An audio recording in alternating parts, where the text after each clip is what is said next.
Thank you for listening to this PodcastOne production. Now available on Apple Podcasts, PodcastOne, Spotify, and anywhere else you get your podcasts. The Steve Austin Show is brought to you free today by our friends at BetOnline. Get in the mix at betonline.ag and use the promo code PodcastOne for your 50% welcome bonus. BetOnline, your online sportsbook experts and exclusive partner of PodcastOne Sportsnet. The following program is a PodcastOne.com production. From Hollywood, California, by way of the Broken Skull Ranch, this is the Steve Austin Show. Give me a hell yeah. Hell yeah. Now, here's Steve Austin. Kevin, how are you? Welcome to the show. I pounded coffee. I'm up. I'm ready to go. You sound in pretty good spirits. What's happening in the world of Kevin Nash right now? You know what? Like you said, some mornings you need that crane to pull you out of bed. I actually had one of those. Alarm goes off, feet on the floor, moving. So I had one of those rare days today. How did that happen? So, you got to get up and get going. What was that all about? Who knows? I've been on the road a lot lately, and I came home yesterday. I got in the house around 1 o'clock, fell asleep on the couch. I must have slept about 13 hours on the couch, got up for about 2 hours, watched Newsroom, and was back to bed. When you take a 13 cocoon mode. When you take a 13-hour nap and need to shave right after the nap, you slept too long. Yeah, no doubt. So what have you been beating the streets around? You doing some indie shots? You doing some appearances? What's keeping you busy? Yeah, I just, I went out. Actually, Scott and I went out. Scott Hall and I went out on Saturday, and in between Knoxville and Nashville, right dead in the middle of the Tennessee there, and we did a signing at a little local show, and the only thing that probably held us back was the place probably only held 1,000 people, and it was jam-packed, but they were there to see the old outsiders. So we talked to Scott a few times, and we're going to actually have part 2 of his conversation in about a week or two. But he sounded great. It sounds like he's in a real good place. I know you guys are obviously the closest of friends. How did he look, and how was he in person? Looked great. It's the first time that I've looked at him and said, wow, he looks like his age is actually reversed. Like every time I see him, I'm like, man, he looks rough. Man, he looks rough. Man, he looks rough. And I looked at him and I said, shit, he looks better than I do. He got wrinkles around his eyes. Like, what? I don't know if Dallas talked him into some Botox over there in Atlanta, or what the hell's going on?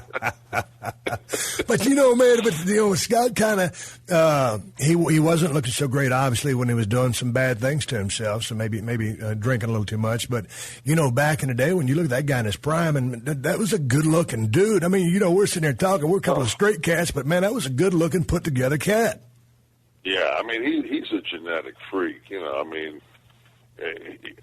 It's just amazing. It's amazing how resilient. He had his hip done maybe three months ago, and he already had that little bit of kind of bounce in his step. He was moving slower than normal, but he's getting ready to kind of the funniest thing about all of us is you could take us and cut one of our arms off, and then somebody would surgically put it back on. As soon as you get feeling in the tips of your fingers, you'd say, I might have one more run. Hey, it leads me to a question when you guys got together, because I asked him the same question. But if it was all you guys crammed in a car, and let's say it's you, it's Scott, it's Sean, it's Triple H, and it's X-Pac, who's the lead dog in this conversation? Who's saying, we're eating here, we're doing this, we're going to sleep here? Who's calling the shots when you get all you guys crammed in a vehicle? I think because I was the wheel guy 90% of the time. Right. The wheel guy kind of gets to say so. But we had real, we had certain rules. Rule number 1 was, if somebody said, I got to piss, you pissed at the next exit. It was none of this, oh, man, you just went. Right. When you're doing 300 miles, and you got 5 guys that are doing whatever they're doing, Hunter wasn't doing anything. I mean, just one of those deals. Just, it was real simple. There wasn't any kind of a Scott used to always say, "Oh, let me guess, Nash. Kevin's in charge because he's the loudest." And he has that over sarcastic delivery, so it like cuts twice as deep. Yeah. Who? When I was the world champion, he'd always say, "Oh, who made you? Who made you in control?" Oh, Vince. Well, I always and I think this was a Scott Hall story. He would be riding shotgunner in the back seat, and I don't know if it was you or somebody else driving, and it was the old thing, "Hey, can I get over?" Meaning in traffic on the road, and he would offer up, "I don't know, can you?" Meaning get over in the business. Was that him that invented that line? Oh yeah. I remember this so many times. "Hey, can I get over?" Depends on who you're working with. Hey, let's talk for a second about you guys bonded, and obviously you guys were thick as thieves back then. We all know that. But you and I traveled together for a long time. Stayed some real stupid, bad hotels by choice. But the inside of a car is an interesting dynamic because, it's almost like a rock and roll band to a degree. You're all operating separately, but, inside that car, there are certain things that, if you're going to fart, of course, depending on how tight you are with the guys, you don't roll the windows down. If you're trying to, you're riding with someone and you're new to that car, then you roll down the windows to show respect. Talk about some of the things that you looked for or looked out for when you were trying to decide who you wanted to ride with. Well, back then, we were running the A and the B towns. We didn't have the SmackDown and the Raw. So, back in those days, it was an A or B town, and usually if Sean had the IC or if Scott had the IC, then sometimes, like Hunter and Scott may be in the B town, and me and Sean would be in the A town, or vice versa. So sometimes, and the only difference would be the dynamic would be instead of being in a van with five guys, we'd just be like, in a town car or a Cadillac with three guys. Usually we didn't let anybody else drive with us. It was just one of those things. It was just like, there was a lot of times that this Hunter and I would be on the road together. We'd be on the B circuit, and we would just travel together because, the worst thing you can do is get somebody in there that's not on your schedule. And all of us were, besides X-Pac, that son of a bitch, the only way you could get him in the car on time is tell him that you were leaving 3 hours early. How do you deal with a cat like that? Because you know me, I'm a time fanatic. If you're not 1 minute early, you're 5 minutes late. So how did you guys cope with that aspect? And I know you guys love him to death, and as I do too, but how do you deal with that dynamic? A cat is always late. That would drive me absolutely crazy. The thing was, it was just like this, and this is every single night. There were times, and how it used to be, the rule was anything over 300 miles, you fly. So they'll fucking start you off with Toronto to Detroit, which is about 260. Detroit to Chicago is 296. Chicago to St. Louis is 295. So, you're making these fucking drives every night. And I used to tell them all the time, I used to tell the officers, when this motherfucking odometer hits 300, I'm parking the shit, and if we ain't anywhere near the arena, fuck you. We're just not working. And I'll be damned to be, okay, city limits, we're here, and it'd be underneath 300. And, but we, Pac was usually, because he was, such a great, not that he didn't deserve to be at the end of the card, but he was such a great opening match. Because he gave you everything you needed. And back in those days, remember, they didn't do, they didn't want a bunch of, over-the-top rope and all that stuff. So he could keep it in the ring, but still give you all that high-flying stuff inside of that context. And, we'd be on last. So, we're hustling because, you got 5-6 hours drive ahead of you. Right. You still got to eat. Beer's on ice. And you go up there and you take your shower and you're putting your hair in the tie. You look over and X-Pac sitting over there in his gear, and he was first match. You're like, come on! Like, what can you possibly be doing? He would be late after the show as well. Oh, he'd still be in his gear. I mean, it was just. Hey, I remember one. Go ahead. I remember one time it's like we're just sitting there and we're in Hartford, and if you remember that Hartford building, there wasn't a beer store anywhere around there. Yeah, just horrible. And so we're sitting there, we're just cussing him. We're sitting in this van, and we're just, motherfucker, what is this dude? Everybody, so finally we're going to send a search party out. About that time, he came around the corner with 4 12-packs that he had gotten from inside of the building that he waited till the guy left and just hooked him. So it's like he always made up for it. Just when you're ready to just slit his wrist and throw him out of the car, he'd come in with a big save. So, all of a sudden, he's the hero. Hey, exactly. Let's backtrack just a little bit. When you and I are talking about A and B towns, you know, we call the B towns the buttermilk runs. Because you're so eloquent with your description of things, explain to people that might not know what an A town versus a B town is.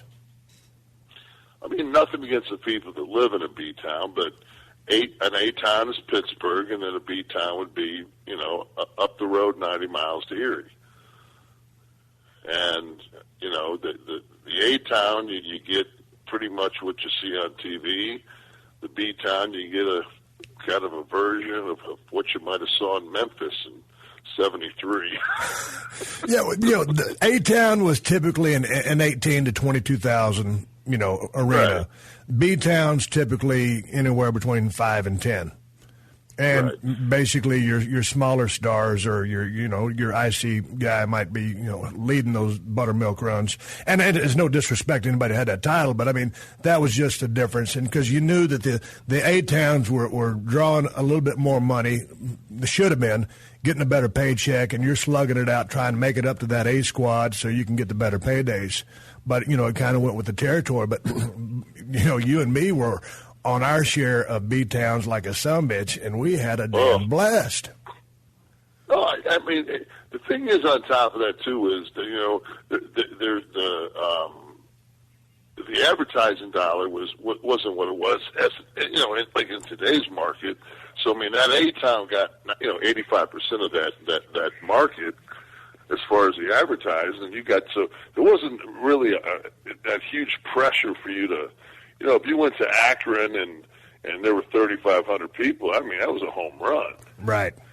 You know, so, but the thing always was, and we've all done this I mean, you sit there and we all, back in those days, you sat there and you watched every match, you know, through the curtain, you sat there and watched, and, you know, like the guys that were trying to make it, like in your mind, you're thinking, man, I'm just going to coast tonight. And, you know, Bob Holly go out there and bust his ass in the first match, and then the Guns would go out there and bust theirs, and next thing you know, it's, you know, intermission, and it's like, say, you know, for instance, me and you are working each other, and all of a sudden it's just like, you know, you walk over to me, and I can see that gleam in your eye, and you, hey, you want to throw this, and this in? You know, and all, because, like, when it comes down to it, you always, I mean, like we'll be damned if we're going to be outperformed. So, you know, and you end up, going out there in your mind, when you pull up that night, you say, you know, screw these guys. And at the end of the night, you bust your ass because that's what we do. I mean, I've told the story so many times running that WCW. I don't even know if that was a B-town. Shit, some of the times in high school. I remember one time, you, my wife, and myself were driving together, and they marched prisoners in to watch the damn thing. Where was that at? Down in Florida? Yeah, they marched like work release guys, like in prison whites on one side of the gym. I was like, what the hell? I can't remember that shot. I remember going to Destin, Florida, with you and your wife, and then we were laying on the beach. And I was going to go rent a jet ski. And you go ahead and tell that story. Oh God, it was so funny because it was probably about a 150-yard walk down jet skis were, and we're sitting there and he said, "I'm going to go down and I'm going to recon this." And I mean, it was something like $45 for a half hour. I mean, you came back, you would have thought they asked for your kidney. Well, I wouldn't go pay nobody $45 to ride a jet ski, man. I thought they was going to let me ride the thing about $10 or $15 first time I ever tried to rent one. But, man, back on the dime we was making, and you was in the same boat. When I talk about some of the all-time cheap guys on the road, you're in that list. I mean, you would spend money like I did when you got on top and you had money, but you're like me. You know the value of a dollar. You know how hard it is to make that dollar. So, man, you and I, as much as we travel around, we never threw money away, and to me, I wanted to have a good time. I was hanging with you and your wife, and was happy to be there on vacation with you guys. But hey, man, I couldn't drop him ducats to ride that jet ski. No, hell no. I mean, that was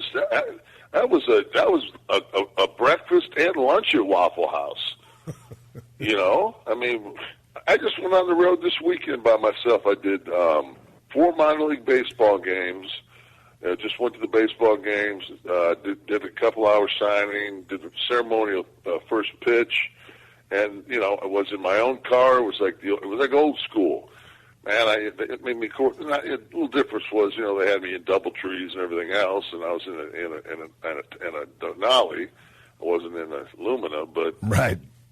I was making, just making these little shots by myself on my own schedule, but they weren't picking up my food. Right. And I'll be damned if, you look on that thing that's sitting on your bed when you get in the DoubleTree, and it's, gentleman's breakfast, $29.95, 2 eggs in it. Get the That's a breakfast for on my watch. That's a breakfast for Mark. I ain't paying $29.95 for the gentleman's breakfast. I'll rustle my ass up, go down to the Denny's, and get something for $4.99. Yeah, that's exactly what I said. I said I opened my window the first day, and it was like a beacon. I saw that Waffle House across the street, and I said, "Shit, you got to tell me." But, back in the day, we had to cram so many guys in a car, and you've been there, done that, a bunch of guys in a minivan, 3, 4, 5 in a car, and we all did that. But, once I finally started making some money, started getting on top, I'm a loner, man, just by nature. I love the guys and travel with the guys when I got to save the money. But when I started making money, I enjoyed traveling by myself and just getting behind the wheel, doing my own stops, not even and Billy Gunn for a long time rode solo with me, and he was a great guy to travel with. We were always on the same page as you and I were. But, my point is, now when you get back out on the road and all the miles and all the dues you paid and stuff you've done, you're still mindful of what you spend, and you want to be treated well. You want to stay in a nice bed and get a decent ride, but you ain't throwing money away. You're still pretty tight with your damn money, because I talk to you all the time. You do not spend money. Yeah. No, I don't. It's to me like, you go into a liquor store and, you're on the road and you're going to get you a couple bottles of wine because, they're going to hit you up, a J. Lore's going to cost you $39 at a DoubleTree when you can go to, a Kroger's and pick a damn thing up for $12. So I'm gonna make that extra stop at the wine store and pay my retail, not 10 times retail. I mean, it's one of those things where it's just like I don't believe it's just ridiculous.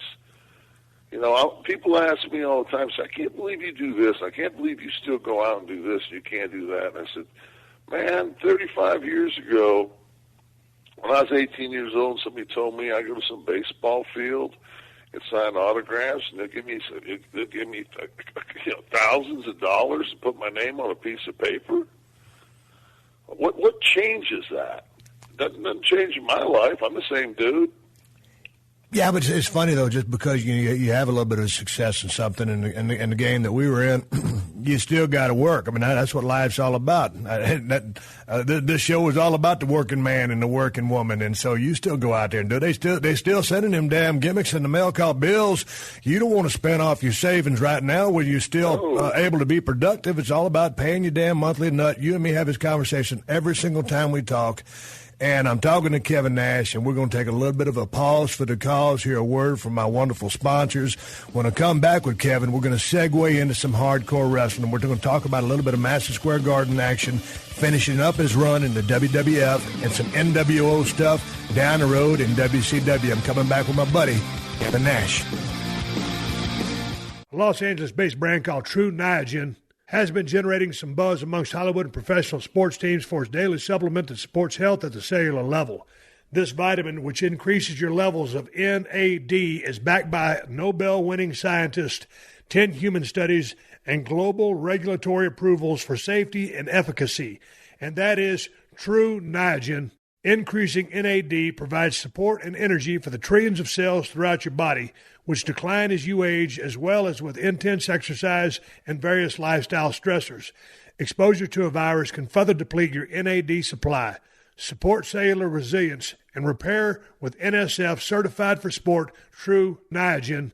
Visit TRUNIAGEN.com. Use code STEVE to receive $20 off any 3+ month supply. Live from now until June 30th, 2020. All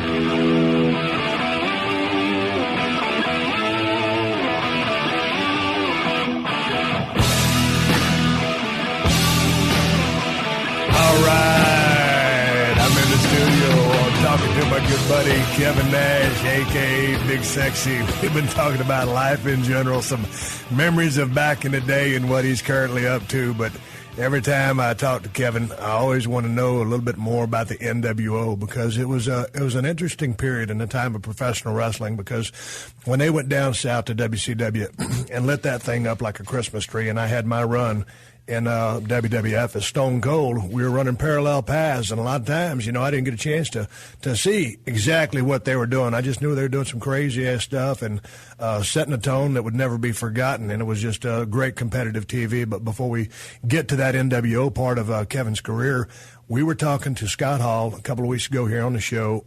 We talked about the Madison Square Garden event where all of you guys went into the ring and hugged inside that cage. And I remember, because I was there, I jerked the curtain. I might have been in the middle of the card, hooked a shower, and I was watching and waiting. Of course, I didn't know anything was going to go on, but you guys went out there and did that deal.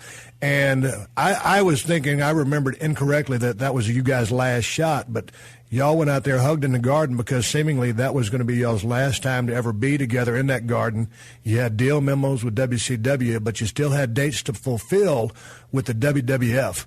Let's pick up the in-ring action after the match, the hug, in the garden. What's going on right there, Kev? What was going on in your mind? All right, well, first off, what people don't realize is we had went in, the three of us actually went in because we didn't want to get Hunter any heat. So Sean walked in along with myself and Scott, and we said, hey, do you mind, this is going to be the last time we're going to be in the garden, because, Vince, WCW was never, I think Vince had a deal where no matter what he had, he could match the date. So WCW tried to run it, 20 days in a row, he could run the show. So there was no way I was going to wrestle in Madison Square Garden again, which was our home base, for 3 years that I was up there. Right. So we went in there and we said, hey, at the end of this thing, you mind if we kind of come out with, the click, and just kind of, little curtain call. Kind of hug. Yeah, do a little curtain call, and then turn around and Scott and I face off against, Hunter and Sean, basically, and what our whole deal was, because we kept saying this in the car, was, this ain't the end of the clique, man. We're going to divide and conquer two companies. Mm. We're gonna run wrestling. That was our whole, that was the way we were looking at it. Take this shit global, and didn't have a problem with it. We were all going out that night. We were going to go to Smith & Walensky's. Vince was going with us. Briscoe was going. Shane was going. We're all going to go out and have a gentleman's deal, and it was just, and that was the situation. Well, cut to the chase. We went out there, and and hugged it out and went up in the corners, and people were crying in the crowd, and it became a lot more than I think what people thought it was going to. And all of a sudden, it was I remember Davey Boy was one of the guys that just went right to Vince and said, "What the fuck is that? Let these guys break kayfabe? He says, these two son of a bitches are going down south, and you're gonna let them kill the garden off?" Oh wow, heavy. And it just steamrolled from there. So by the time we got through the curtain, Vince was standing there, and he just, as we walked by, I looked at him, and he didn't like turn his back on me, but he just turned enough to where like kind of fuck you, Nash. Right. And I was just like, okay, well, but I thought, Vince is a hell of a worker too. I thought, right. I had told him all along, you match the money that Turner does, and I'm staying. I don't want to go anywhere. Right. But at the same time, like I said, I got an 8-month pregnant wife. And I don't know how much money I'm going to make each year, and it's hard to raise kids. I'm looking I'm a businessman, family man, but I'm a pro wrestler too. That's what I do, and I don't care what anybody said. I was playing for the New York Yankees, and I was going down in the fucking Toledo Mud Hens. I might have been getting fucking double the bank, right. But, man, there was no way on God's green earth that there was perception that WCW was anything but a second-rate pro wrestling company, period.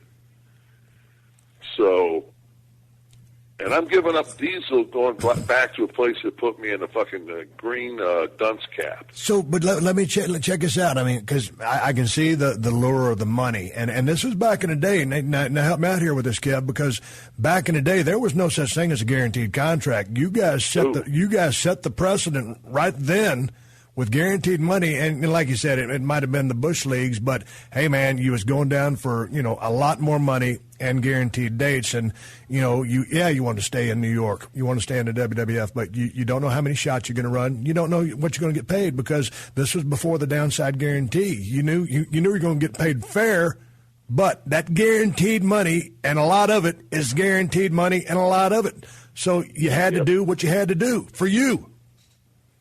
Yeah, and it was a situation where it would have been a lot harder. Scott made a decision first that he was going to go, right? And then we went to Louisville and we did an In Your House pay-per-view, and the finish was supposed to be I screwed Taker out of beating Brett at the Rumble, and that was the time when I flipped Taker off when I left the ring, and then we went to Louisville, and it was In Your House, and I had Brett in a cage, and what I wanted to do was I wanted to powerbomb Brett, turn, and then when I went to turn, that's when Taker was going to come up through the bottom of the ring and grab me and pull me down to the depths of hell, and we did that whole angle where, I crawled out. But after Brett got out of the ring is when so, but the whole thing is we had however long I would have been underneath there would have gave Brett time to sell the power bomb and get out. But the thing that the story we want to tell was I caused Taker the title, he caused me the title, and now we were going to Mania against each other in the co-main event with Shawn versus Brett as the other top match, and it was one of those deals where we were setting up our shit, and Brett went in and lobbied, and finally Vince came to me with about 15, 20 minutes for the first match. He said, he says, you don't need that power bomb. We can still tell the same story. I said, no, we can't. It's not the same story. And I said, you know what? Fuck it. Fine. I walked right over to Scott. He was sitting over in the corner. I walked over to him. I said, I'm gone. Mm-hmm. I said, I am gone. Because it was always that placation that, he's been here long, da-da-da. And what we were trying to do was what was right for business. And it was always going to be, I said, you know what, man, I said, I'm just done with it. So I said, I'm gone. So I made so now, Scott and I knew that we were leaving, but we didn't tell anybody we're leaving. Right. But now it comes to that situation in your contract. Remember, you had to give that 90-day notice. Right. In other words, but before you go to that 90-day notice, but so you were still teetering. You still wanted to stay. You're waiting for him to make that offer. But then on that finish, that's when you say, hey, I'm gone, and you were committed to leaving with Scott. Is that correct? Right. Okay, so go ahead. Right. That 90-day out. But now you got to give your 90-day notice, which is basically the right for them to job you for 3 months. Yes. And make you worth nothing. So we got on so I sent, Scott sent, we're like 6 days apart, so Scott sent his letter in, and I sent a letter in, and it was, I thanked Vince for everything he did for me, because he made me. I mean, I was, absolutely. I came in there, I was nobody. So Vince was the first guy that saw something in me. Vince McMahon made me, and I owed Vince. But I also owed myself and my family, too. And it wasn't like I didn't work my ass off. No, it's a two-way street, brother. Right. So I said, so now it's a situation of, what you want me to do. He says, well, I want you to put Taker over at Mania. I said, well, an honor. He can light me on fire. He says, I'd like you to put Sean over it in your house, clean. And I said, done. And he said, I want you to put Warrior over on Raw. And I said, if he can take one on me, it's his. And he said, okay, so probably the Raw thing ain't going to happen, but you have a problem with the other two. I said, no, not at all. And the thing that killed me more than anything was me and Taker were working towards Mania. And they all got pissy. And when I came back in 2000, Dunn and all them guys were still pissy. And I said to them, I pulled them aside, I said, let's remember something. I said, you guys, as soon as I gave my notice, you guys dropped the whole angle. I said, I sat back there with Kerwin and put together the whole thing of shooting me in the coffin so we could run it back on TV, and me open the casket and see me in the casket. I said, that was all my shit. I was still making sure that my angle with Taker was as good as it could possibly be. You guys did the boo-boo face. You guys all did the pout, I'm leaving. I said, now I could, because we're coming back on a flight from Europe when I first came back, and everybody had this attitude, like they had the big vote whether or not they wanted us to come back. And I said, I've always been business. I've always done business. I've never had a problem doing a job. I said, but man, I said, you got to realize, I mean, your skew of you read the history. I remember one time a book came out, and we're in the middle of our run in NWO, and it was like, Kevin Nash was the worst champion in the history of the WWF. Like, well, okay, I'm still president. It's like, but they're always going to get those digs in on you, like. Well, they gotta take care of their own. I remember it was when I bolted, when I didn't want to do that job for Brock Lesnar, and I was running too hard, making bad decisions. But they sure threw my ass under the bus, and they got to take care of the machine. And as well as I do, dude, you got to have thick skin to be in the business. But still, sometimes things hurt. But the machine is always going to take care of itself, and the machine's going to keep rolling. But so, before we shift over into going down south.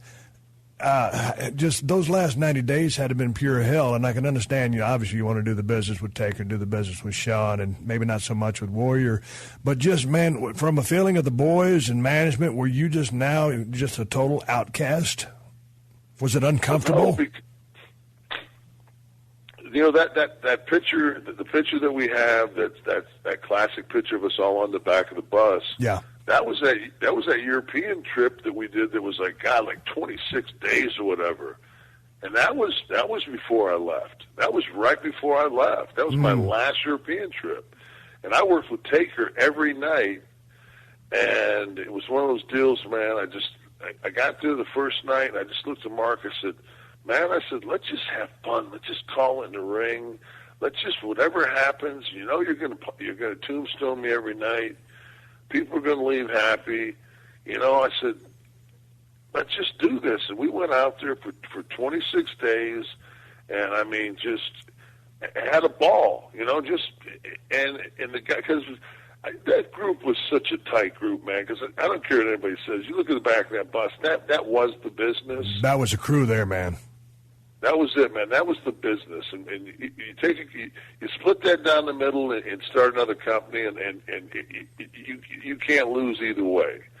So, you know, you look at that situation and you say to yourself, you know, there's your attitude era right there. There's the NWO, there's DX, there's Stone Cold, there's Taker. You know, the only guy who's missing from that photograph was Brett. Yeah. I mean, that was really the only guy that was missing from that photograph. So, and those were great because we all felt that we dug. You know, Hulk and them left, and the garden was at like $112,000. That curtain call, that fucking house was, I think, $328,000, and that was me and Sean on top. So yeah, I know I never drew and everything else, but below me, that son of a bitch was the biggest house they ever had that wasn't a pay-per-view. That was, and $300,000 houses didn't come around very often in '96. So I felt that I had been one of the major players that helped build that from $100,000 to tripling the house on my way out the door. So it wasn't like I didn't deserve what I got and where I was going. And I'm not saying in any form or fashion. I had the chance to go out on a nightly basis and work with the Austins, the Michaels, the Scott Halls, the Bret Harts, the Undertakers. I went out there every night and worked with a Hall of Famer. So, and I'm not saying I didn't need it either. I'm not saying I was, you know, Luther but I could always do my part. But I was just lucky enough to, people will sit there and they'll say, you know, this guy asked me the other night, he said, give me your Survivor Series 5-on-5. I said, all right. I said, well, my team's the Click. I said, then I'm going to go against Hogan, Austin, Rock, Taker, and Andre. I said, maybe I'll have to throw Brett in there instead of one of those other big guys so we can get some movement at the beginning.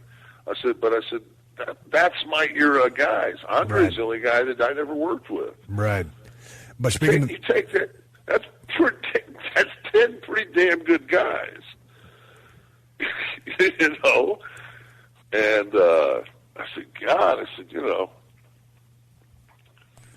different time. You know, people tell me all the time, they said, hey, you always go with this vanilla midget crap. And, well, they're on top now. What do you think about that?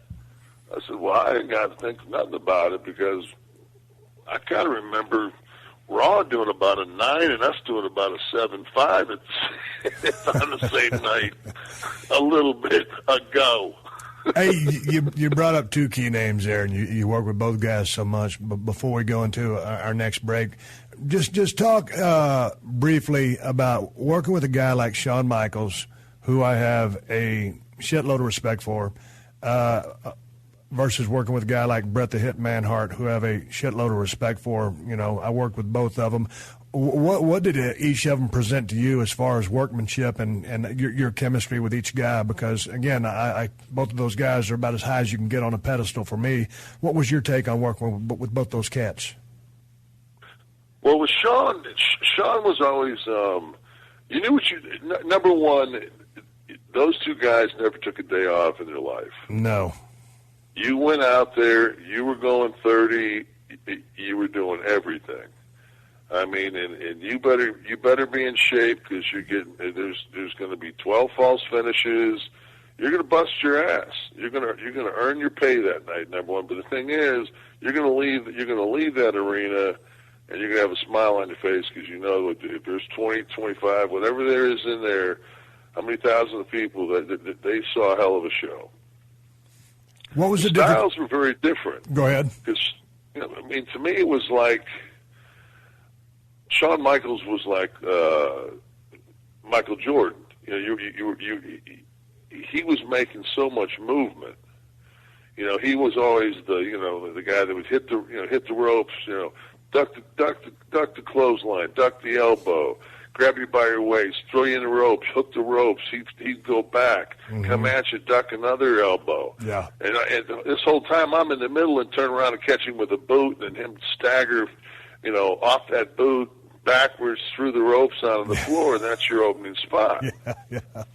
I mean, geez, you got the people are they're ready to go home right now. They've got it. Right. Where Brett had that methodical psychology of, I'm the wrestler. Yeah. I'm going to it's David and Goliath. Yep. I need to get Goliath off his feet. I'm going to methodically, but I'm going to go toe to toe with him if I have to. But and Jim Ross was always the best because he would always tell that story of, Bret Hart when he gets the big man off his feet, he's got the advantage. But when Diesel's vertical, Bret Hart's in trouble. And so we just had that real easy psychology to tell that real simple David and Goliath story. And Bret was stiff. Bret worked stiff. His shit looked good. Everything he looked believable. He worked snug. Yes, he did. Yeah, he did. And the thing was, I wouldn't let another 5'11" guy in this business give me a backbreaker, but I did him because it worked. Yeah, that's Bret Hart. Right. He had his comeback, and it was just like the ebb and flow fit. And I watched it back one night, and I said, it doesn't look stupid. It stays in. But I never had a bad one with either one of them. Never. I'll never forget. I guess you guys are already gone, and we'd be, that's back in Monday Night Raw. Well, we're still running a dark match to keep all the people in the seats, and it'd either be Shawn working with Yoko. And that would be just like you said, Yoko standing in the middle of the ring, swinging, and Shawn going back and forth, ducking elbows, clotheslines, cross bodies, moving on something. Finally, Yoko would take one bump, and that's probably off a super kick, or it'd be Bret Hart out there in dark match with The Undertaker telling the story you just said and just grinding, and not going home until they had the people. But both guys going out there and doing exactly, what they had to do to get the people, to give them their money's worth, and to send them home happy. And, I just wonder what your thoughts on them, because I had so much fun working with either one of them. And we're going to take a quick break, and we're coming back. We're jumping in finally into some NWO with Kevin Nash. I'm going to take a little pause for the cause and check out a wonderful word from our wily sponsors, these guys that help us keep this show on the air for free. It's the Steve Austin Show, and I'm talking to my good buddy, Kevin Nash, and I'm coming back with some serious business, if you will. Support for the Steve Austin Show comes from our friends at Rocket Mortgage by Quicken Loans. Home today is so much more than it was yesterday, but at Rocket Mortgage, home is still all about you. During these challenging times, the top priority at Rocket Mortgage is the health and safety of the communities they serve. If you need mortgage assistance, their team is available 24/7 to answer questions and offer solutions. Whether that means saving money on your mortgage or finding a new way to navigate payments. From their home to yours, the team at Rocket Mortgage is with you. Visit rocketmortgage.com/Austin to learn more. Call for cost information and conditions. Equal housing lender, licensed in all 50 states. NMLS, consumeraccess.org, number 3030.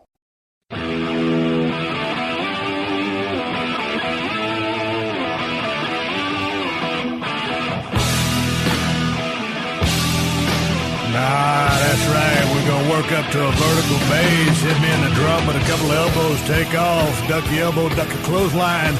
Watch the big Russian boot. That's a high spot used by my main man, Kevin Nash. As we're talking about a bunch of shenanigans, we're talking about the pro wrestling business. We're going to jump into some NWO business. But first, before we do, Kevin, I just went on this little break we took, and I went to the bathroom. And we got these little gimmicks over here, these sinks. They got these automatic sensors in them, and you wave your hand underneath them, and the water's supposed to come on.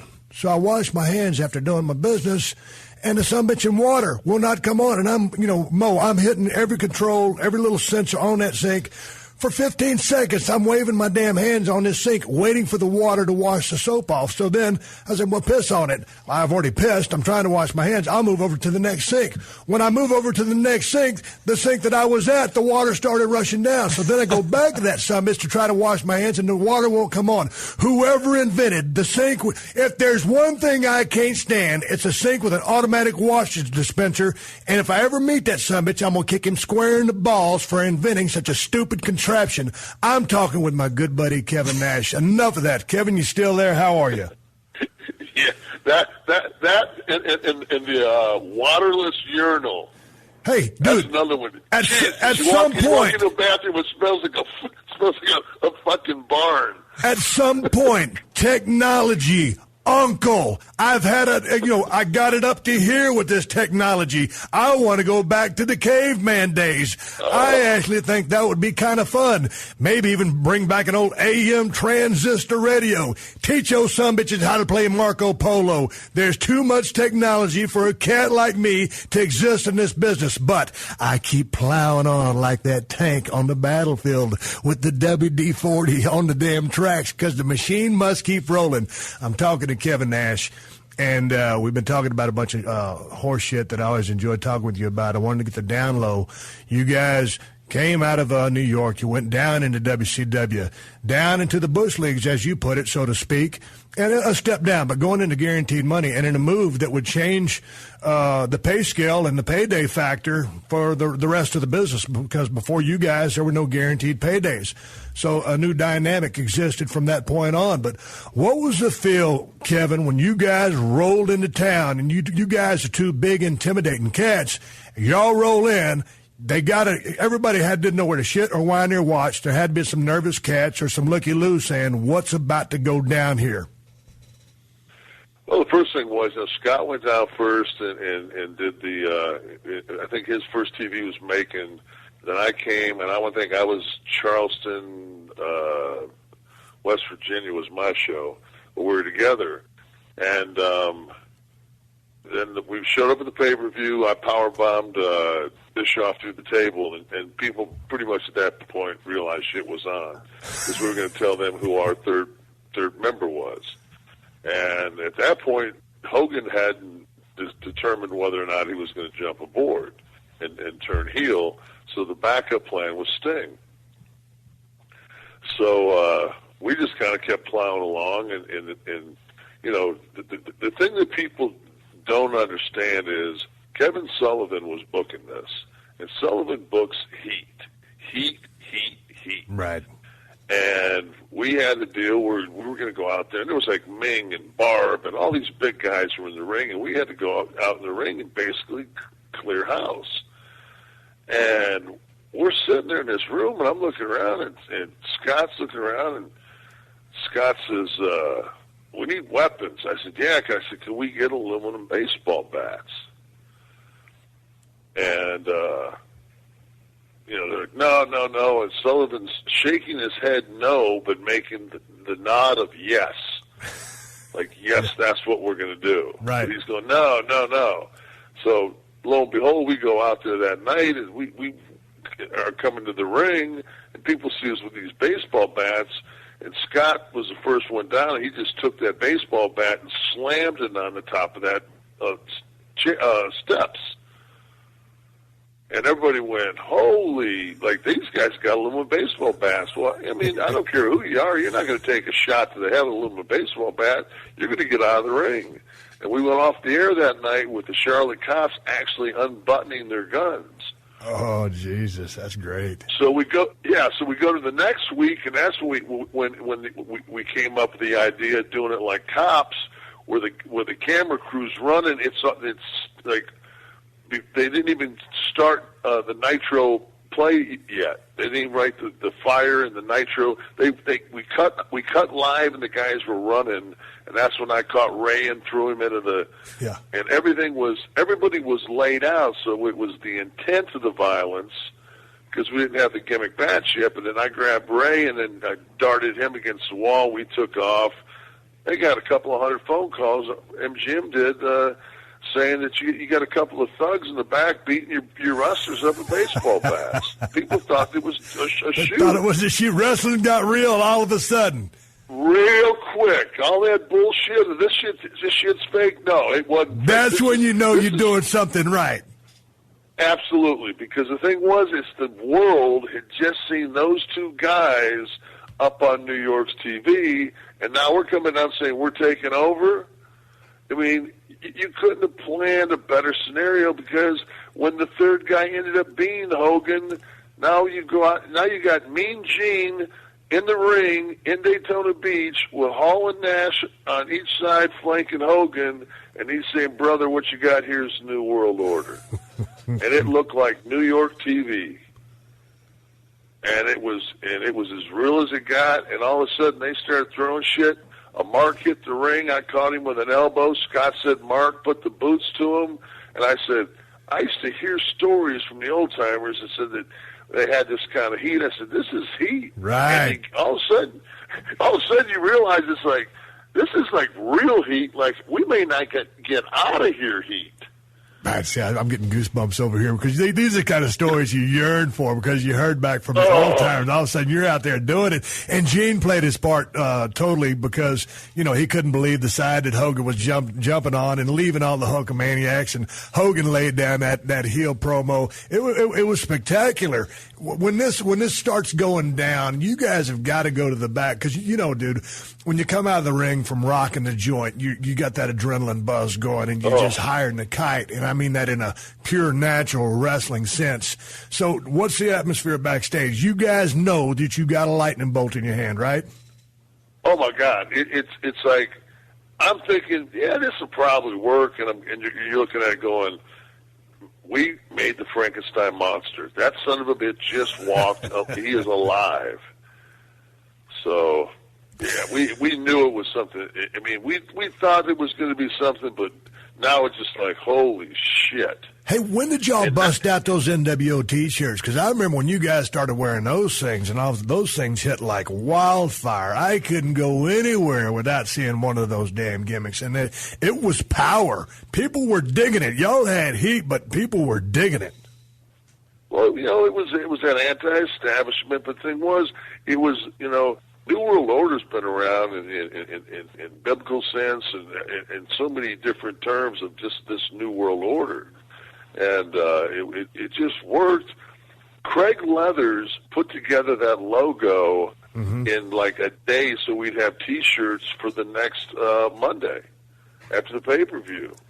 I was reading that he invented those things when I was doing the research on NWO on my computer. So what did you guys think when you saw these things? Because they were so simple, but you couldn't have made a better T-shirt. That was the one. It looked like, it looked like something a bunch of gorillas would just throw together. And then these are the things that people don't realize. So then we go down to Florida. We're going to do our first NWO tapings of doing some promos, because the one thing I said was, we can't. They're trying to put us on tape shows and all this. I said, you can't put us on a tape show. They're like, why not? I said, we're invading. You would edit us. Right. I said, you have to start thinking outside the box here, guys, as we're the Confederate Army.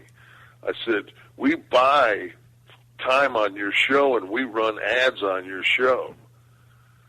I said, that's how everything's got to be. So that's when we went down there. Dude, that's smart as hell. Because I mean, that's thinking on the fly, and a lot of people wouldn't have had a goddamn wherewithal, excuse my language, to think that or do that, because they would think that they can't do that. It takes a lot of balls to stand up and say, no, it's got to be done this way. And so they're digging what you're saying, right? Yeah, but the thing is that it's a company that's never had success, so it's a company that doesn't realize, when you're with Vince McMahon, one thing that Vince McMahon will tell you is the difference between good and great is in the details. True. And that was the whole thing. It was all about the details. They had already come out with a Hogan T-shirt, a Flair T-shirt, a Sting T-shirt, and an Outsiders T-shirt that all matched. The artwork all matched. They were all black and white. And I said to them, I said, you can't. No. I said, I said, we're not going to let you. We don't work for you. And this Kelly Knitt's girl in the merchandising, you do. I said, but we don't storyline-wise. Right. You can't sell those T-shirts. So what we did is, well, I've got 10,000 T-shirts. I said, we'll go out in front and sell them bootleg on the back of a van before the arena. Is that what y'all did? Yep. Genius. Went out and said, you got them, we'll sell them. We had real hot girls taking the money on the bullhorn. So everything we did had that guerrilla feel. But it just had to be separate. You couldn't be part of the machine. You're still going to help the machine make money, but you got to be a separate part of the machine so that you maintain your look and feel of independence. It had to be authentic. We would show up at the end of the show, but we'd stagger a limo here or stagger a limo there, and they'd be, oh, they're here, oh, they're there, and then Sting and them would run over and open the door and make them look like jackasses, and it'd be empty. And that was the whole thing, you got heat when the baby faces have got heat with you. Hey, we'll talk about this dynamic for a second. It's you and Scott. Hogan jumps with you guys. You got Sting, Flair, everybody's. What's the political atmosphere like backstage? Because you guys are the main ticket, generating all the momentum, the buzz, the vibe, the heat, the excitement, what everybody's talking about. What was the feel backstage between guys? Because there were some respected veterans in that backstage area. I have to tell you a funny story. We were in Minneapolis, and remember the old Target Center had those little dressing rooms that were for the star dressing rooms, and maybe they'd hold 3 people. Yeah. And they were like fiberboard, like you can move the walls. Yeah. So we're sitting in ours, and next to us is like Sting and Luger and somebody else. And I hear them guys over there going up. I hear them motherfuckers tell me one more time, well, the way we were doing shit up in New York is... They hated us. Oh, they hated us. And, I mean, you know Scott as well as anybody. If Scott's going to put the boots to you, 1 out of 3 is going to be stiff just because it can be. He's going to let, did I get you? I mean, he knows that if you don't like him, he's going to make sure he's going to give you every reason in the world not to. Well, so check it out. You guys are cruising along. You said Sullivan was booking. He was booking heat, but you're watching that for the main part of the storyline, and sometime you take the book over there. Who all is really invested in guiding this missile right now? Is it purely you working with Sullivan, or obviously Bischoff had a big hand of it because he's the one that sold you on the angle?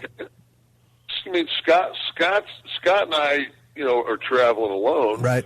Scott and I are throwing this together. And Hogan's like, we're throwing gangster rap into it and all this stuff. And Terry's like, he's old school. He wants the brother.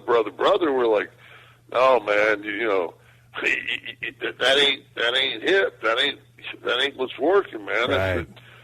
Talk like you gotta lose the wrestling persona. You gotta start. You gotta be chill. I remember how I showed up with a Tupac bandana on backwards. Somebody looked at me and said, "What the hell is that?" Answer mine. I said, "Oh man, that's the way Tupac wears." Like, look around, man. We're trying to this is in the middle of the East Coast West Coast rap wars. I said, "This time to cross over, guys. I mean, anything that's chill, jump on it." Right. Come on. But go ahead, keep going. So I mean, but the thing just started growing and growing and growing and growing, and all of a sudden, it took us about a month, but then we started beating Vince's show. Right. and we beat them, and we beat them. I think we beat them for over 100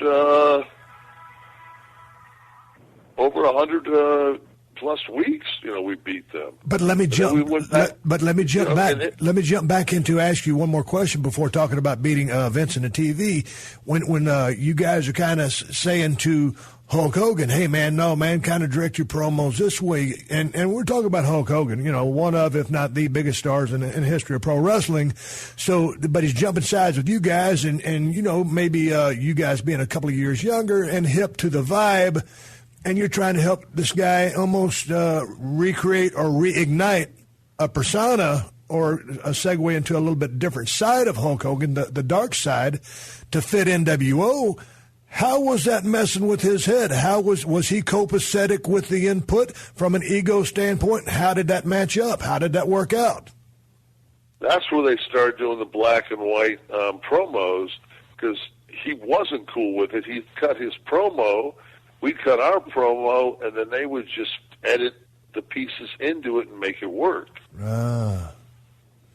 Because he was like, I'm doing it my way. And then when we go on TV, he'd go out there. Me and Scott would sit in the back and drink Miller Lite until the red light went on. We sat in the back with our hands in our pockets. He'd cut a 15-minute promo. They'd say, okay, you're done for the night. I'd be like, all right, I'll get the Marriott bar. It was like, because there's nothing you could do. But the thing was, Hulk and Hulk, nobody expected Hulk to make towns. Was he making them?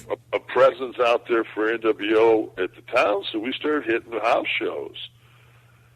And then we started doing we came up with, they wanted us on the Saturday show. And that's when we came up with the idea of we would do the empty arena matches. And those were brought to you by the NWO, and we just bring in, we do our own commentating and stiff the hell out of it. We just tell the guys ahead of time. We get them paid an extra couple $100, and we just beat the dog shit out of them. Just lay it in. So when you got them in the corner, man, you were just laying forearms right into the side of these guys' heads. We'd knock people out. But it was just like we would tell them, man, this is what it has to be. This has got to be thug. I remember when we went in and beat up Piper when Kid joined us. We tied bandanas on our faces like we were thugs, like running into a house in South Central, into a locker room in Baltimore, and put the boots to them like they didn't know who we were. But people that there weren't a whole lot of black dudes on our TV, so people were identifying with us as like the thugs, and you'd walk through the airport, man, people would be like, yeah, they'd be throwing up that sign, and be like, all of a sudden, like, now business guys are throwing it up, and you're going like, wow, man, like, this is crossing race lines, this is crossing socioeconomic, this is crossing a lot of things, because this is a very, like, all of a sudden, like, you're realizing, now we're at the Cable Ace Awards, and we're, like, with Drew Carey doing, like, the main storyline throughout the Cable Ace Awards. And it's just like, wow, like this is becoming pop culture. I remember coming down to Bike Week and running a show down here, and every single T-shirt shop up and down Main Street had a 316 shirt and an NWO shirt, and they were all bootleg as a son of a bitch. But I mean, it was like it was the most, and to me, it was one of the most validating things in my life when I sat there and I said, here's two guys that, 6 years earlier were wondering if they're going to be able to feed their fucking families, and now here's my buddy's T-shirt and here's my T-shirt side by side on every T-shirt place in America. So it's just like, I said, and if that don't tell me we made it, then, but I looked at that and I said, wow, I said, this is unbelievable, because, and I knew, the difference in the situation was, I knew you were making bank on those shirts. I knew you were. I did okay. Yeah. You look like the Monopoly guy. You're drive from town to town in a black top hat and a monocle. I remember they started bootlegging. Just to quickly talk about me for a second, they started bootlegging the 316 and all the Austin shirts so much that Vince had to hire an entire outfit to shut down the bootleggers. I mean, it was a nationwide war to shut these sumbitches down because they were stealing money out of our pocket. And they'd be out there after the show selling the damn T-shirts on the exits. And, you know, they was pulling serious bank, man, selling them cheap and stacking them deep. But let's talk a little bit about the backstage vibe there, because you and Scott are back there drinking your Miller Lights. How was things starting to go back there? Because it seemed like for a while there, the show started getting a little bit of roughshod in there and a little bit of unorganization, or what's the right word I'm looking for there. But tell me about you guys drinking like a sumbitch backstage before the shows. Was the alcohol flowing that freely? Was it a big power trip? It was. The thing was Hogan. We were in with Hulk and Mach, and they had a couple cases on ice every single Monday. So we just started walking in and dropping our bags in there because that was like the free zone. And, you know, if you ain't working, I mean, you know how it was back in those days. You ain't working, you're drinking. Right. So, I mean, it did take a whole lot to stand up there and hold a T-shirt on, you know, I mean. So, but then, you know, all of a sudden it became a situation where we had to go out and we started. You know, our deal was 150 dates, and hell, the first year that when we got, by the time it was over with, we were at about 185 days because, you know, we got the tag belts, and it gave us a reason to be on the house shows, and we made every house show. But 180 as opposed to 315 is a pretty good cut. A pretty good walk in the park there, mister. Right, 120 less dates. I mean, so, you know, and all of a sudden, you know, I think we got 2 or 3 raises the first 6 months. You know, so, I mean, it's just like, I'm looking at this going, and all of a sudden my financial guy says, dude, you got to get out of Phoenix. He says, on the 10% you're paying in state taxes, you could be buying yourself cash right now, a condo on the ocean. I'm so thinking, you packed up and moved to Florida, didn't you? No, I did. Hey, I remember the video game WCW NWO Revenge when that came out. And anyone with an N64 had that game. It was like the coolest game out there. Were you guys ever playing that game against each other? No, we didn't. Dude, you ain't no video game guy. You like me. No, I mean, I didn't start playing video games until my son was born. Right. You know, that's like, you know, because that was, you know, you had to because that was so much of their culture. You know, I grew up in that damn Pong era, but I did have an Atari. But the thing is I think that was the first video game to sell 1 million copies. It was the biggest game of all time for Nintendo 64. It was crazy. Yeah, it was huge, and of course we didn't see a dime of it. Y'all wasn't making none of that video money? No, man, the merchandising department, I tried to explain that to Bischoff when he was finally going up to work, you know, with the WWE.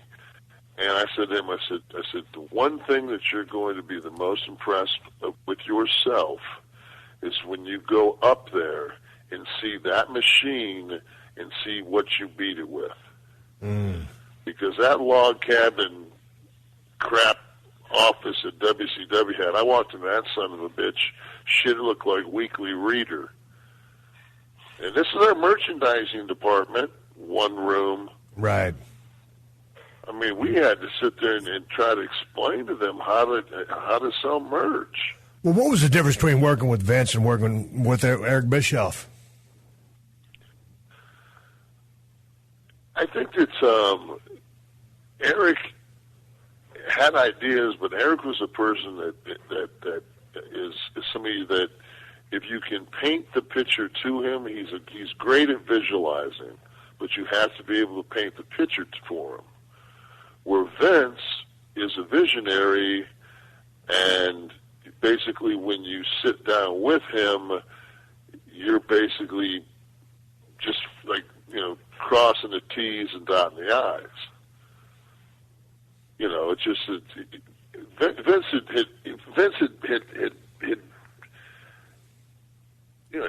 had already taken wrestling to the promised land when he got rid of the territories. So Vince had been doing what Eric had been doing for 15 years.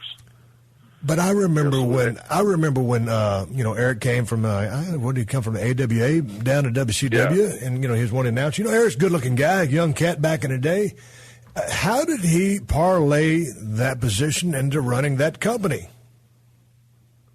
You know what I think it was I think that they had just continually, when I first worked for that company, was that Jim Hurd guy. Who, every time you had to talk with him, he'd tell you he was some kind of Navy boxing champion or something. Then they brought in, Ole ran it for a while. Then that Kip Fry guy ran it for, they just kept putting in, because it was always a redheaded stepchild.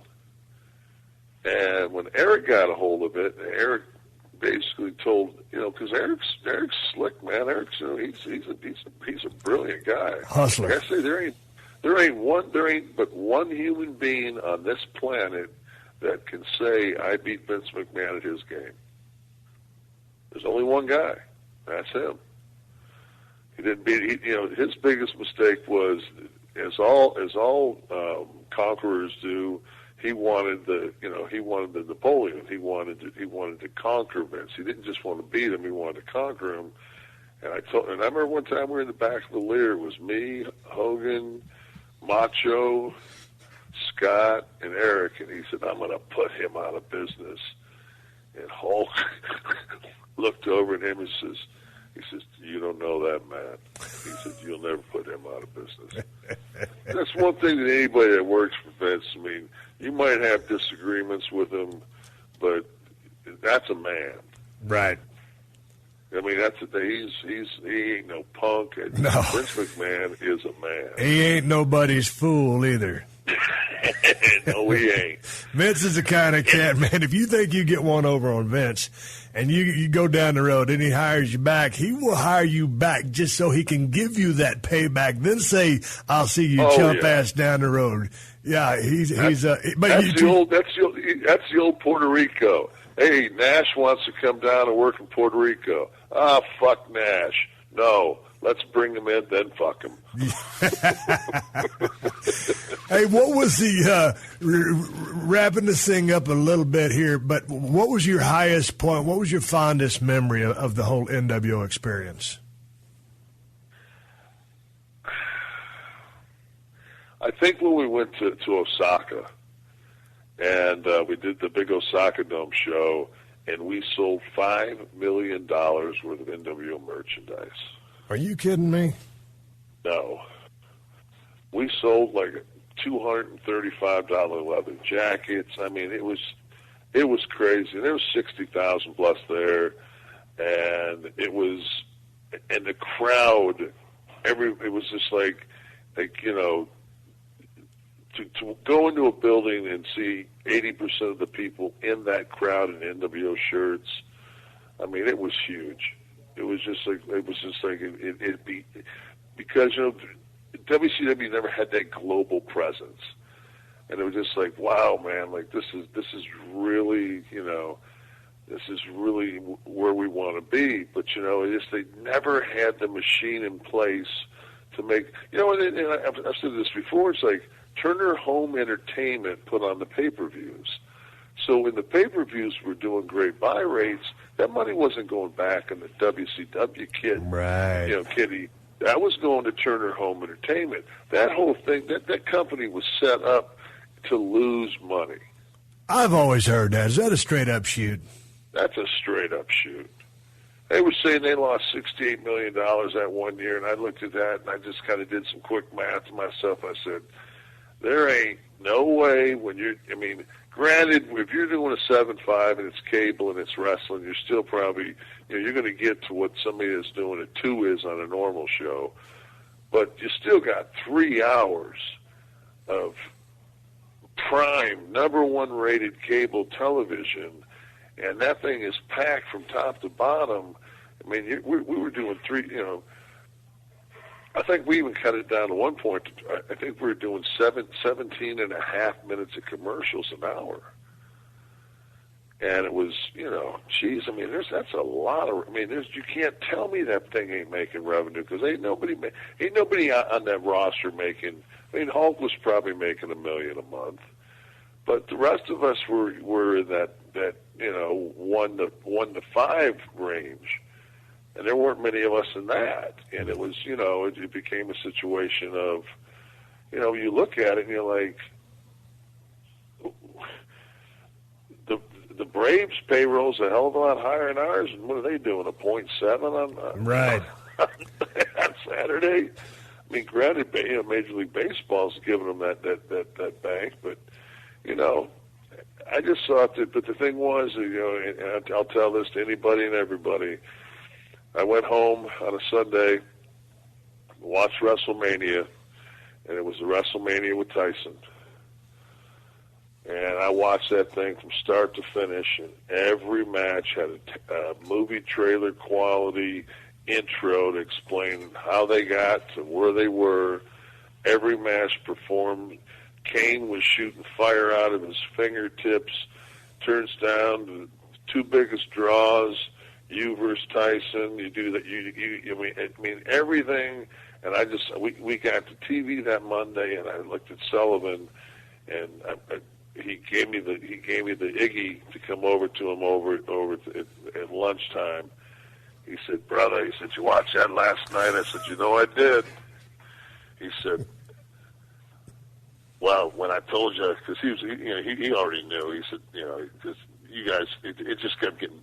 You guys kept getting better and better and better, and it just, we were hanging on by a thread. And he looked over at me and he goes, "If you didn't feel the jolt last night, the Titanic hit the iceberg." and I Sully, man, there's nobody probably much smarter than him. I said, "Hey, brother," I said the exact same thing in my house. He says, "They're taking in water." And shortly after that is when they came to me, because of just like the guys were putting away the cello on the front deck. Say, "It was a pleasure to play with you, sir. Pleasure to play with you, sir. Mr. Nash, you want the book?"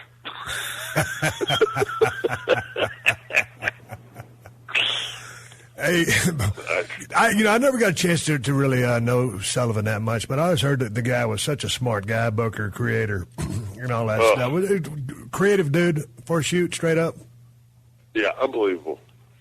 And see, the one thing that really made it work early was he had to fight so hard, because he says, "There's only two of them. If we don't keep he says, like, if the Dungeon of Doom isn't fighting the Horsemen, because that's already something that's like, those two factions have got to keep fighting, because if they unite, then we're in trouble." Right. So he made sure that all those feuds that were in place kept fighting. So it'd be like, if we came down and got one guy from the Dungeon of Doom, and left, the Horsemen could pick their bones. Right. So it was always that he kept it smart. He kept it smart like that, and he had to fight constantly to keep things to make sense. Like, you can't do that. You can't, and it was, he really was very instrumental. And, and like I said, if you sat down and talked to Eric and tell him what your vision was, and Eric was aboard on that. Eric had some great ideas along the way, that just really plugged, just plugged it and pushed it forward. But all of a sudden it became how do we get this guy over? How do we get this guy over? And it became give him a T-shirt. And that's what killed it. Hey, before we wrap this thing up, I'm putting you on the spot. You got a funny road story you can tell real quick before we send this thing home? Anything? Anything. Anything from the road? From who? Anything in the vein of the NWO traveling, or just a good road story? Man, let me think of a good. Well, I mean, I think one of my favorite ones was we were doing spring break down at Club La Vila, and where's that at? Down in Panama City, okay, Florida. We used to do that one where they put the ring in the pool. So I pick up Scott in Pensacola. We're gonna drive down. So I go ahead and get a drop top Sebring. It's of course spring break. Yeah, got to. So and the Sebring was a good convertible back in the day. Oh yeah, go ahead. Good little ride. Yeah, go ahead. Nothing wrong with it. So we've already been told. We're on double secret probation for drinking, me and Scott. Yeah. And Eric's said, he's going to send Scott to rehab if he doesn't quit coming TV all drunk. And I'm not helping anything, but I am. I'm just a little bit. I'm harder to knock down. I might be hammered, but I can stand. Stand straight longer. Yeah. So we take off, and man, it's bumper to bumper traffic down that 98. We got a ways to go. So Scott says, "Hey man, let's just pick up a 6-pack." All right, man. It's a beautiful day, man. Sun's down. We got our shirts off in the car. Oh Jesus! So we walk in there, and of course, Scott looks at me, goes, 6-pack, right? I said, yeah. He said, 16 ounces. I said, yeah, fine. 6-pack, 16 ounces. We drive for a while, we got to take a piss break, and I'm sitting in the car, and now, it's so hot now, we got the top down, but we're running air conditioning, and, he gets in the car, he's got a 12-pack in his hand. I'm like, Jesus. I said, he says, don't worry, he's got Solo cups. So he's bartending underneath the seat, and we're drinking the Solo cups. So now we get closer in, and we're starting to feel a little buzz going, so we get another 12-pack. So when we get the 12-pack, we said, well, we're going in this thing. So we go ahead and pick up 2 suitcases of Bud Light, the big cases. I get you.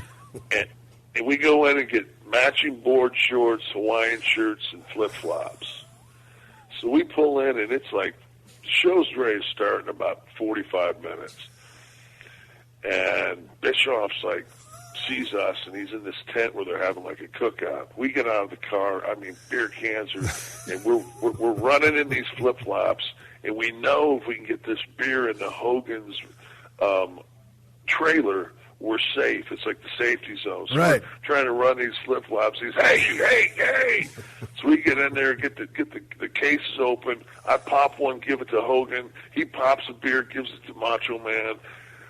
Bischoff kicks that door open. We're all sitting there having beers. It was like, I just got to point it at Terry, and I said, yeah, we're just sitting there having a beer. Everything all right? He just shook his head and walked out of that. And later on that night, he was really pissed at me. And I've told this story before. I shoot interviews. He's walking, and we did that. That's when I said I was a cannonball champion, and we dove off and did that thing with Big Show. And we're walking back, and Bischoff's behind me. He's like, I know you're drunk. And there was a girl up about 60 feet up on a scaffolding. And I said, what are you drinking? She said, Tequila Sunrise. I said, well, give me some. And she dropped that cup. And that cup dropped 60 feet. Bagwell was standing right behind me, and I caught that son of a bitch without an ice cube even stirring. And I just looked at him. I took a sip out of it, and I said, yeah, I'm drunk. And he just shook his head and walked by me. I turned around and looked at Bagwell. I said, Bond, James Bond. I was so drunk. So then that night we go and we get there, and he pulls Scott aside and tells Scott that he's going to send him to rehab. So Scott says, all right, fine, I'm going to go to rehab. So we go to the little hotel, and Scott's down at the bar, and Sting's on the one side of the bar, and Scott's on the other, and it's like a horseshoe. Right. And Scott is sending Sting shots of Jack Daniels, and he's told the lady to give him shots of Diet Coke. Yeah. And he keeps sending them over, and Bischoff's watching it from the bar, and you can see Bischoff's just about ready to explode. Finally, he walks over, he goes, geez, I told you I'm sending you. You know, and, I mean, Sting's going just shot for shot with a bang, bang, bang. And Scott goes, smell it, and it's Diet Coke. He says, why would you do that? He said, why wouldn't I? Look at him, he's drunk over there. And it was just like the craziness that, you know, like Bischoff had to put up with us. I mean, we stirred it every chance we got, but yeah. My last question. I never did run with Sting too much. I wrestled him a million times in the ring. Did he actually drink? A little bit here and there. Yeah, he's pretty much straight shooter. Yeah, he was never. He's always been a pretty. I mean, not a pretty. He's always been a class act. Class act, low key, keeps his business to himself. Very much so, but yeah. Like I said, I've never seen him out of control. Yeah, well, I never have even never heard of him out of control. Yeah, but the fact that he was drinking those shots is surprising to me. But anyway, well, shit. Hey, man, I've been meaning to all this time long plugging your Twitter account. You can follow Kevin Nash at Real Kevin Nash on Twitter. Scott, you got anything coming up? This show's going to come out in about a week as we speak. You got anything to plug, talk about, anything? We got a movie in the works. It's called Route 65 Nashville. We'll be starting that. I think we start principal in about 3 or 4 weeks. Gay porn? We're going to shoot it in I think Beaufort, South Carolina, and I play story's kind of about a girl that kind of starts out. My first scene with her, she's my daughter. I'm a prize fighter. I come home and I've got my ass beat, and she's waiting on her daddy, and we play piano a lot. So she, when we sit down, and I don't know what we're going to play. Hopefully, Patsy Cline's in, and it goes forward. She kind of becomes kind of a Taylor Swift, and she gets herself in some trouble, and Daddy's got to come to the rescue with gray hair. Daddy to the rescue. How many shoot days y'all got for that? What's that? How many shoot days y'all got for that? I think they're going to do it in probably 17. I think I'm there for probably 4 or 5. You know how those are. Yeah, dude, that's how I make my living. Yeah, I'm in that space. Hey, man, you can forget about going to the gym and getting your 10 meals in and being Hercules. Just make a movie. Well, shit, man. Hey, man, dude, I appreciate you coming on the show again. People got a kick out of you the first time you was on. And, I couldn't even remember, Mo. I put part 3 with Kevin Nash. Was the first one or 2 parts? Cause it was 1 part. This is going to be Kevin Nash part 2. It was going to be a 2-part. We made it into 1. I said part 3 on my Twitter account today. I'm a dumb son of a bitch. It's part 2 with Kevin Nash. Real Kevin Nash on Twitter. I want to thank my buddy for coming on the air here today, pulling me out of a jam. It's always good to talk about him. You guys have been asking for him, so I brought his ass back. Real Kevin Nash on Twitter. Me and Mo's going to come back here in a jiffy, but we're sending Kevin Nash down the road, buddy. I sure appreciate you being on the show. Good talking to you, buddy. Miss you, man. All right, you too. Though we're apart these days, we're sharing more. And Geico would just like to say thanks. Thanks for sharing your savage dance moves. Thanks for sharing your DIY haircut fails. Thanks for sharing your inner lip sync star. Now it's Geico's turn to share too with the Geico Give Back, a 15% credit on car and motorcycle policies for current and new customers. And because Geico's committed for the long haul, the 15% credit lasts your full policy term. Visit geico.com/giveback for info and eligibility.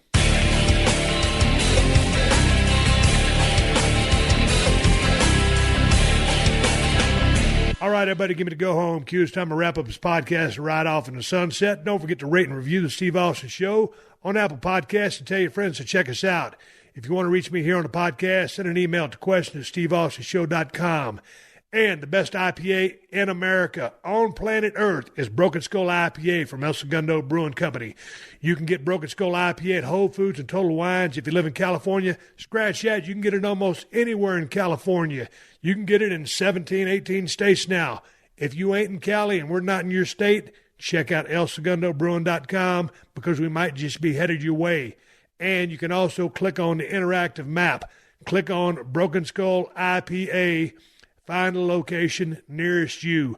I want to say thank you to everybody for supporting this badass beer because it's been a dream of my life to have a beer go nationwide like this, and I'm really proud of this beer. So check out elsegundobrewing.com to find out a location near you. Hey, if I'm out on the woods, you're going to find me proudly riding my Mean Green Machines, Kawasaki. And I want to say one more thank you to all the fine sponsors of the Steve Austin Show, especially Bet Online, Geico, Rocket Mortgage, Scott's, True Niagen. That's how I'm able to do this podcast for you twice a week for free. Please support them because they support us. If you need more info, check out the show description to this episode for details. Folks, until next time, my name is Steve Austin, and I will catch your ass down the road. This has been a Podcast One production. Download new episodes of The Steve Austin Show every Tuesday at PodcastOne.com. That's PodcastOne.com.